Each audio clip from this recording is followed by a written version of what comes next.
제가 생각하는 스마트시티는 이 우리나라의 생산성과 가치 경쟁력을 증진시키기 위해서는 일단 새로운 산업을 이끌어갈 하나의 성장 동력이 필요한데, 그 정부는 뭐뭐를 하고 있다라고 얘기는 하지만 실제로는 안 되는 게 바로 규제고요. 그 규제 하에서 결국은 미국이나 유럽처럼 신산업으로 이 경쟁력이 이동을 못하는 지금 그런 상황입니다. 그래서 이걸 언제까지 기다릴 수가 없잖아요. 그래서 MP로서 지금 생각하는 거는 일단 부산 에코 델타시티 안은 첫 번째 규제가 없고, 두 번째 신산업이 적용이 되고, 그 다음 해외에 있는 스타트업이나 또 국내에 있는 역량 있는 기업들이 여기에 들어와서 에코 델타시티가 경남에 있는 이 벨트가 있습니다. 창원부터 울산까지가 전부 다 우리가 잘 알고 있는 에너지, 자동차, 화학, 그다음 제조, 물류의 핵심 메카예요. 3차 산업혁명의 하나의 아이콘적인 데가 바로 이 경남 해안벨트입니다. 그 안에 가운데가 에코델타시티고, 거기는 4차 산업혁명의 진앙지가 되는.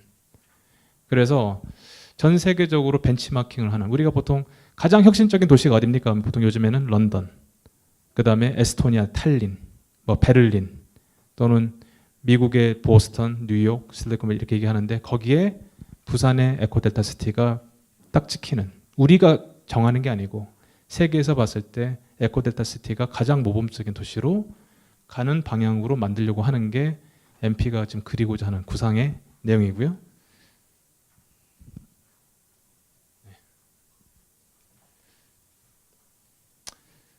그래서 이제 스마트시티를 보통 많이 들어보셨을 거예요. 사실 저는 제가 2달 일을 한 지 2달이 되는데요. 되고 나서 한 2주 있다가 부산에 내려가서 한번 질문을 해본 적이 있어요. 부산 이 시민분들한테 에코델타 시티가 어딘지 아시나요? 물어봤더니 한 10명 중에 평균적으로 보니까 한두 명 정도 알까 말까 하시더라고요. 일단은 에코델타 시티가 어딘지 모르세요. 두 번째, 스마트시티가 뭡니까? 라는 정의를 물어봤어요. 10명이 답이 다 다릅니다. 그래서 결국은 이제까지 우리나라의 도시는 모든 도시가 그랬듯이 탑다운이었어요. 다. 도시는 사람들이 모여서 만들어진 게 도시인데, 그 사람들의 어떤 의견이나 사람들이 생각하고 있는 어떤 지향점, 이런 것들이 사실 좀 많이 배제가 됐었죠. 거의 이제 정부가 말아서 그냥 드리블을 한 거니까. 그래서 15년 전에 나왔던 게 유시티 사업입니다. 신도시를 만들고 거기다가 괜찮은 디지털 뭐 IT 같은 것들을 접목시키는 거죠. 그게 유시티인데, 유시티를 말씀을 드리기 전에 우리나라 신도시가 나온 거는 사실 얼마 안 됐죠. 1980년대 안산시가 대표적인 케이스였고, 그 다음에 분당, 일산, 동탄, 송도, 그 다음에 혁신도시 쭉 나왔죠. 이 도시들의 특징이 뭐예요? 공통점이 뭘까요? 다 신도시예요. 그냥 원래 있었던 도시가 아니고 아예 땅을 다 개간을 해서 다 다져가지고 거기다가 건물을 올린 겁니다. 제가 작년에 제 파트너를 데리고 와가지고, 영국애를 데리고 와서 그때 분당하고 송도 아니고 일산하고 뭐 동탄 이렇게 지나간 적이 있었는데요. 이 친구한테 나중에 사진을 보여주면서 여기 어디냐 물어봤더니 기억을 못해요. 우리나라 도시의 또 공통점이 뭐냐? 신도시죠. 그런데 이 도시 안에 호텔이 없어요. 도시에 호텔이 없어요. 그러니까 우리가 호텔 다 있을 텐데 모텔 이런 거 많죠. 우리가 얘기하는 글로벌 네임의 호텔이 없습니다. 그 호텔이 여기 왜 안 들어갈까요? 분당 인구 50만입니다. 50만 작아 보이지만 유럽 가보셨죠? 유럽 가보시면 50만이면 굉장히 큰 도시예요. 어마어마하게 큰 도시입니다. 보스턴 인구 75만이에요. 거기 호텔 몇 개나 있을 것 같아요? 어마어마하게 있습니다. 호텔이 있는 이유가 뭘까요? 여러분들이 호텔 프랜차이즈의 대표면, 내가 우리나라 예를 들어서 분당에다가 호텔을 내야 될 이유가 있겠죠. 원래 살고 있는 인구가 있고요. 고정 인구 외에 그 도시를 찾는 외부인들이 있습니다. 그러죠? 그 왜 갑니까? 그 도시에. 첫 번째, 비즈니스가 있기 때문에 가는 게 있고, 두 번째 그 도시가 가지고 있는 역사, 문화 이런 것들이 있겠죠. 그래서 관광하러 가는 거예요. 그래서 이 두 가지가 충족이 되면 호텔이 당연히 들어오지 마라 그래도 들어올 수 있습니다. 근데 우리나라의 대도시는 어떤 기반으로 만들어졌냐면 이 신도시들이 서울의 인구를 분산시키기 위해서 이걸 보낸 거예요. 그리고 집값이 너무 비싸지니까 어쩔 수 없이 나와야 되는 상황이고, 사실 그런데 직장은 다 어디 있어요? 서울에 있어요. 일하고 자러 가고 다시 일하라고. 그러니까 신도시 보면 보통 있는 게 딱 뻔합니다. 가운데 공원이 있고요. 그 다음에 학교 있고 상가 건물 있고 아파트 있고, 구성이 거의 그렇게 돼 있습니다. 우리나라의 신도시들은요, 가장 문제가 일단 자립적으로 경제를 할 수가 있는 구조가 아니에요. 한마디로 기생도시입니다. 배드타운. 그렇죠? 그리고 그 안에 스토리텔링이 없어요. 분당도 사실은 지금 신도시가 아닙니다. 오래됐죠. 그런데 그러한 어떤 현실적인 부분들이 있기 때문에 이 신도시를 통해서 나오는 여러 가지 문제점들이, 가장 대표적인 게 분당이 지금 30년이 넘었죠. 이미 지금 분당 자체 도시 재생과 관련된 문제점들이 나오기 시작했다는 거죠. 도시는 이렇게 보시면 됩니다. 사람 유기체하고 똑같아요. 도시는 변화 발전해야 되고 지속 가능 발전해야 되고 그 다음에 진화를 해야 됩니다. 제가 80년대 말 90년대 초에 암스테르담에 한번 가본 적이 있었는데요. 그때 이미 스마트시티 사업을 하고 있었는데, 첫 번째 가장 중요하게 생각했던 주제가 뭐였냐면 암스테르담 시 안에 있는 차를 전부 다 몰아내겠다. 그래서 그때 나왔던 게 자전거 전용 도로 시스템, 이런 것들이 암스테르담에 나왔죠. 지금도 하고 있어요. 지금도 차 있습니다. 차 돌아다니는데 문제는 뭐냐면 그때 주체가 됐었던 세대하고 지금 세대하고 달라요. 그래서 암스테르담 가면요, 지금 이제는 뭘 하고 있냐면 물에다가 집을 짓습니다. 물 위에 뜨는 집을 만들어 가지고 지상에 있는 그런 집보다 30%가 더 싸요. 그래서 지금 실험을 하고 있어요, 도시에다가. 당연히 교통정책은 밀어내는 거죠. 자가용 차를 왜 뭐냐 이거죠. 여러분들 차 몰고 다니시는 분들 많을 텐데 자동차 하루에 5시간 이상 모시는 분 계세요? 운전기사 아니신 분들은 거의 대부분 한 서너 시간 정도면 다 끝납니다. 나머지는 차가 그냥 자고 있어요. 그 자동차가 주차를 하면서 나오는 여러 가지 문제점들이 많죠. 그렇죠? 그런 것처럼 지금은 이제 공유 시스템이라든지 이런 걸 적용을 해서 그런 교통을 정책을 집어넣으려고 하는 도시들이 암스테르담 같은 도시, 또 유럽에는 많은 도시들이 그런 걸 하고 있죠.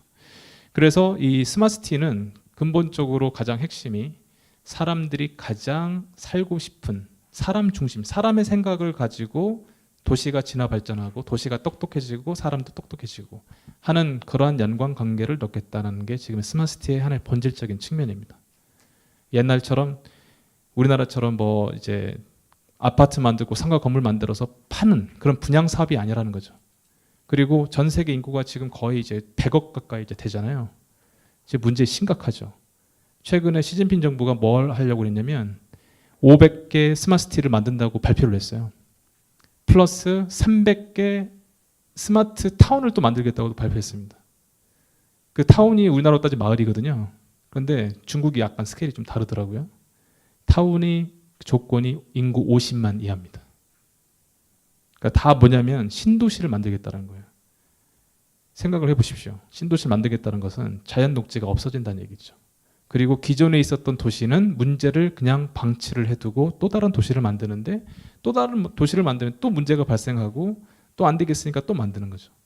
이거는 그 나라의 문제가 아니라 이제 메트로폴리탄이 아니고 유니버셜한 문제가 지금 유엔에서도 나오는 SDG도 그렇고 스마트시티의 어떤 철학도 그렇고 비전도 지금 서로 간에 마치 이 링크가 돼야 되는 그런 상황에 있습니다. 나라별로 스마트시티 정말 잘하고 있고요. 대표적으로 유럽은요, 스마트시티는 도심 재생이 핵심이에요. 신도시 안 만듭니다. 왜? 사람의 어떤 질, 삶의 질, 복지 여러 가지를 포커스를 맞추고 도시에서 사람들을 탈출시키지 않으려고 해요.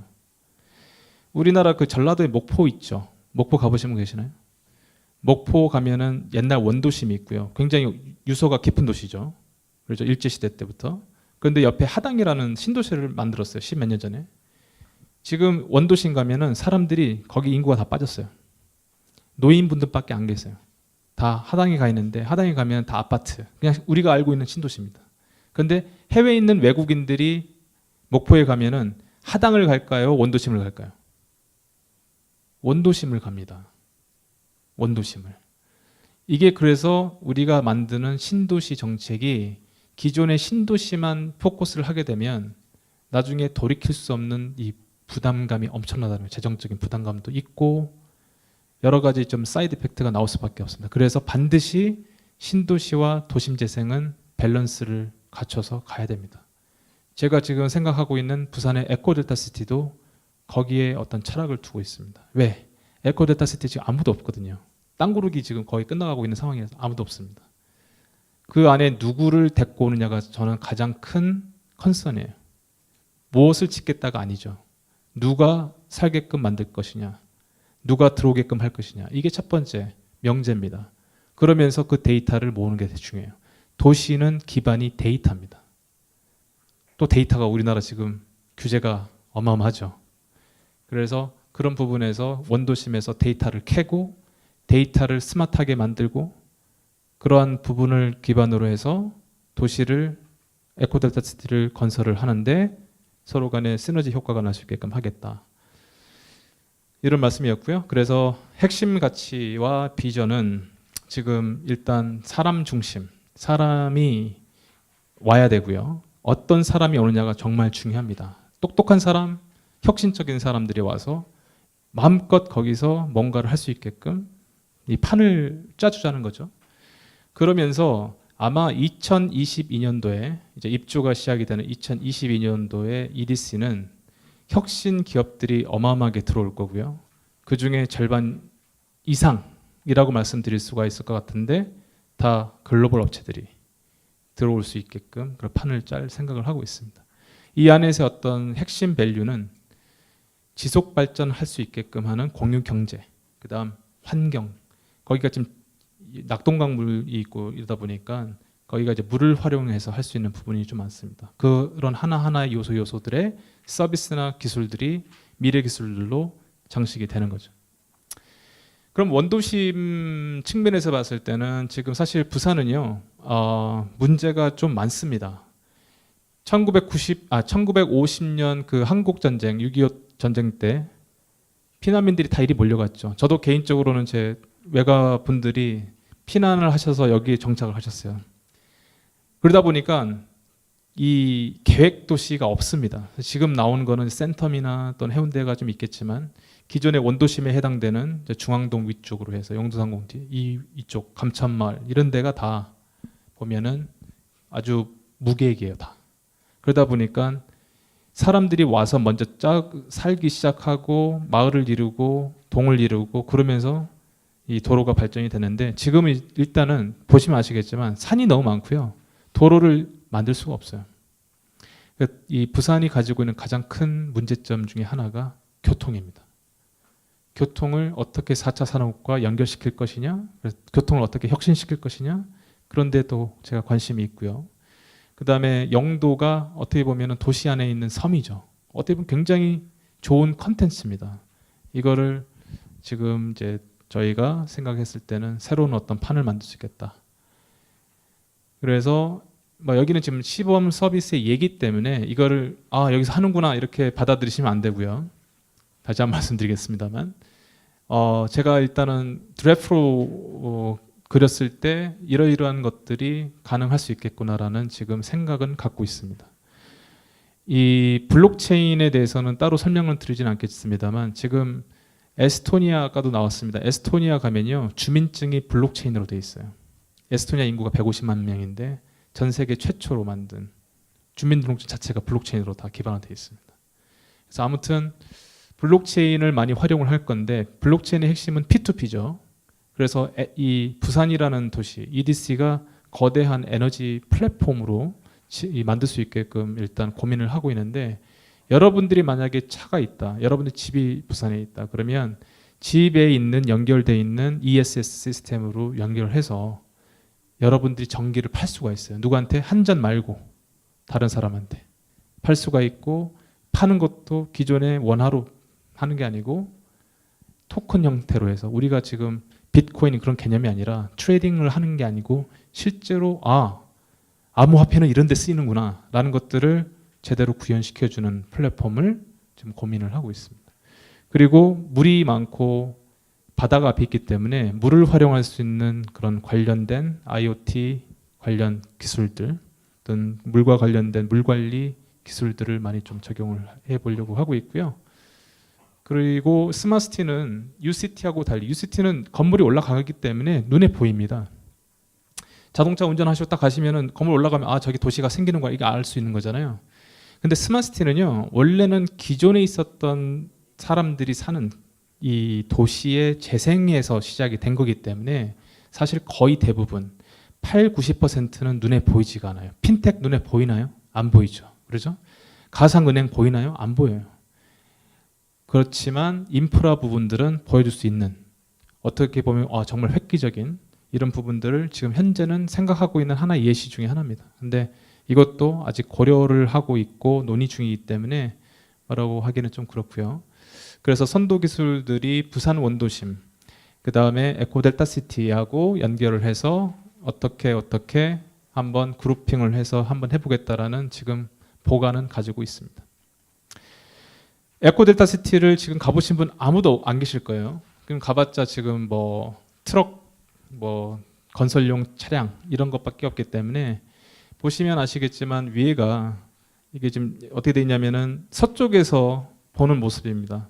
그래서 왼쪽에 보면은 김해국제공항 위에 있고요. 바로 밑에 이 에코델타시티가 있고요. 총 면적은 360만 평이에요. 쉽게 얘기하면 미국 뉴욕의 맨하탄 섬의 5.5분의 1입니다. 그 안에다가 스마트시티를 만드는 거고요. 그리고 이거를 처음부터 다 만드는 게 아니고 가운데 보면 새물머리라고 이 강이 만나는 지점이 있어요. 여기가 이제 우리가 보여주는 하나의 그림이 첫 번째 모델이고요. 이게 한 66만 평 정도 됩니다. 그래서 그 이름을 새물머리라고 지금 되어 있는데 조만간에 공모 같은 걸 통해서 이제 브랜드를 다시 만들 생각을 하고 있고요. 여기에는 뭐가 들어가고 물론 기본 계획은 있습니다. 하지만 더 중요한 거는 혁신 기업들이 많이 테스트를 할 수 있는 테스트 공간들이 상당히 많이 있다고 보시면 될 것 같습니다. 그래서 뭐 이미 언론에 나온 모습들이 다 이런 모습들이죠. 그래서 이제 물이 가운데 있고 물을 활용을 해서 이제 할 수 있는 부분들, 그 다음에 어떻게 사람들이 이 삶의 질을 높일 수 있는 것들, 교통 시스템 이런 부분들이 같이 연계가 될 거고요. 그래서 이 에코델타시티는 사람, 기술, 자연이 이 세 꼭지가 모여서 역동적이면서 지속 가능하다, 발전 가능한 도시를 만들겠다라는 게 큰 비전을 갖고 있고요. 결국은 여기가 우리나라의 유일한, 정말 유일한 글로벌 도시가 될 겁니다. 송도가 원래 저렇게 만들려고 그랬어요. 근데 송도 가보신 분 계시나요? 예, 송도 가보시면은 지금 거기 아직 지금 아파트입니다, 다. 원래 그게 목적이 아니었어요. 근데 송도의 가장 큰 문제가 뭔지 아세요? 서울역에서 송도를 간다고 했을 때 방법이 몇 개가 있죠. 자동차를 자가용 타고 가시면 얼마나 걸리죠? 시간이? 안 막히면 1시간 10분 걸릴까요? 막히면 한 2시간. 천둥치고 소나기 내리면 그건 대충 없죠. 그 이상 알파가 걸리겠죠. 그리고 지하철을 타고 가시면 아마